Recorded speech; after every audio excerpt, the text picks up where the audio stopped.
Let me tell you something, and I want you to really picture this. I mean, just close your eyes and imagine.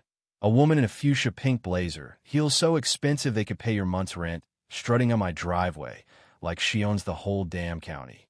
Listen here, Army boy, she sneers, poking her manicured finger in my moving truck, her voice dripping with disdain. Your little combat veteran discount doesn't work here.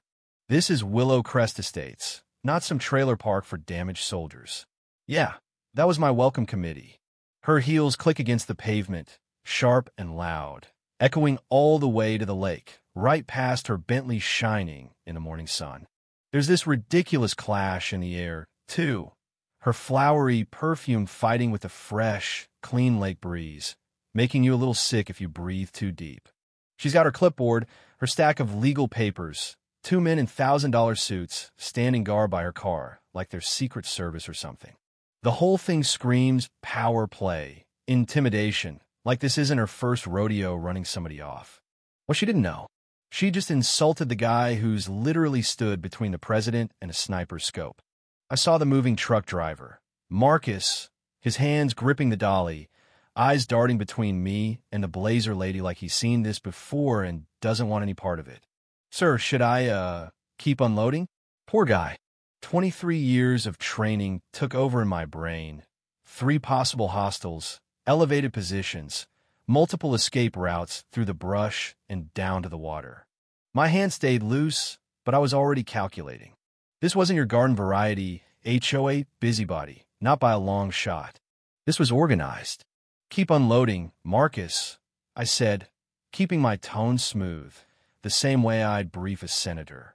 These folks are just giving me a neighborly welcome. I made sure to let that Tennessee accent out, just a little.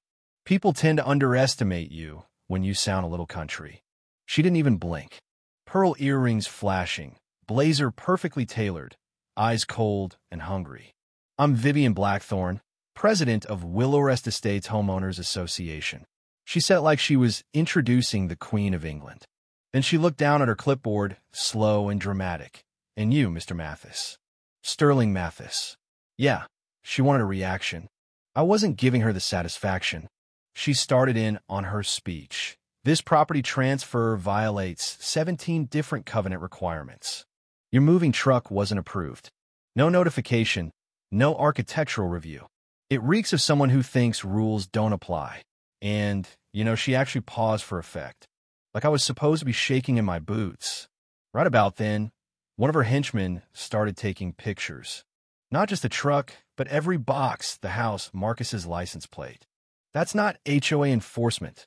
That's reconnaissance.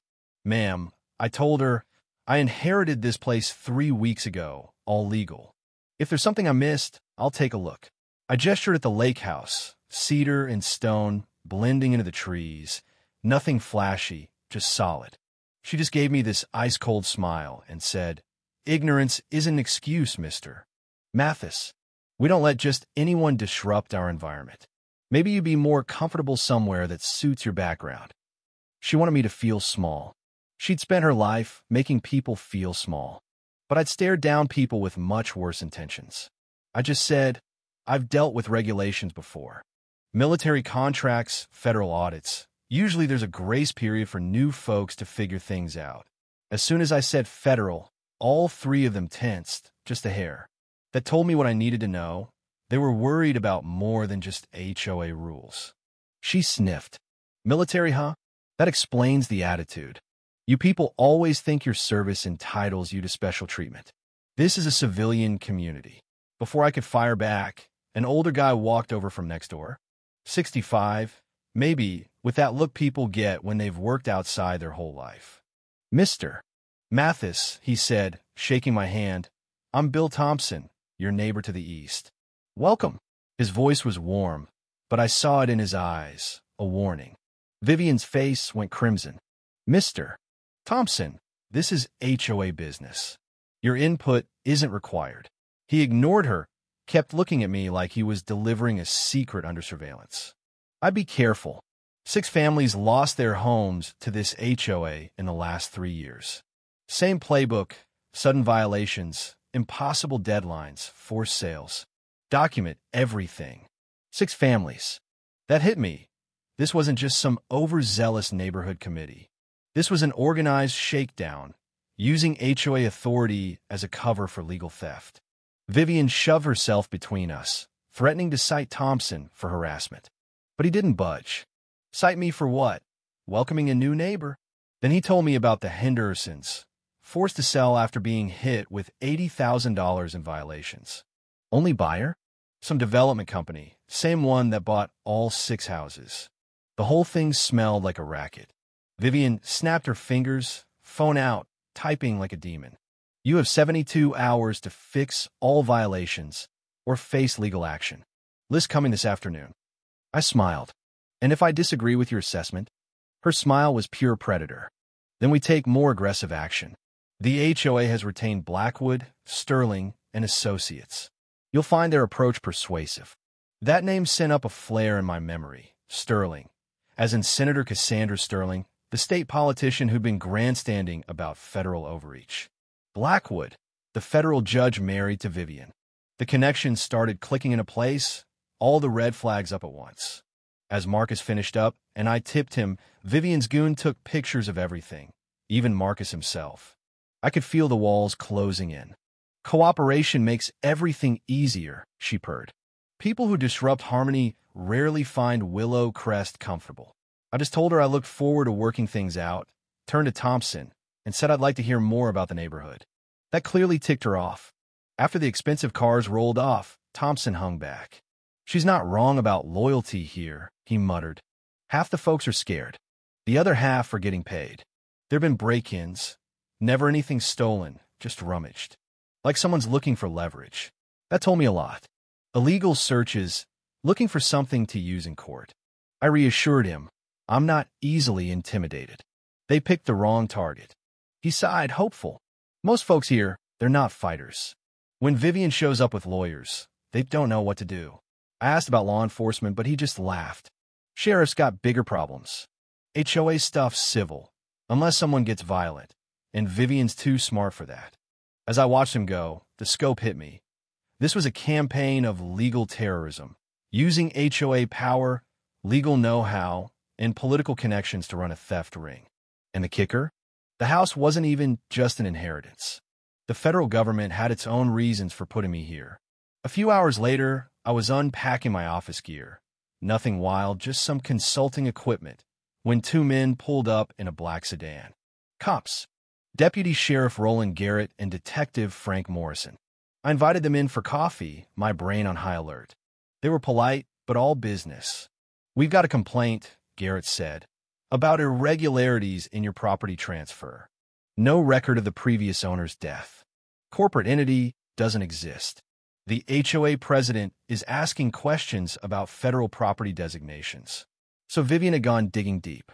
I handed over a thick file, all legit documents, federal seals, and asset numbers, letters from the GSA. Garrett checked them, impressed but confused. Why would the government own a lake house? I gave him a sanitized answer about asset forfeiture and estate settlements. He accepted it, but Morrison cut in, we've got a bigger problem. 6 forced sales in 3 years. Same development company buying them all. Sterling Development Holdings. That confirmed everything I'd suspected. Have you traced the ownership? I asked. Garrett shook his head. Shell companies, offshore accounts. They always know when properties are about to hit the market. The implication? Someone on the inside feeding them intel. Just then, my secure phone buzzed. Priority message from the National Security Council. I wrapped up with the deputies, who warned me to be careful around Vivian. Document everything, Garrett said, echoing Thompson's words.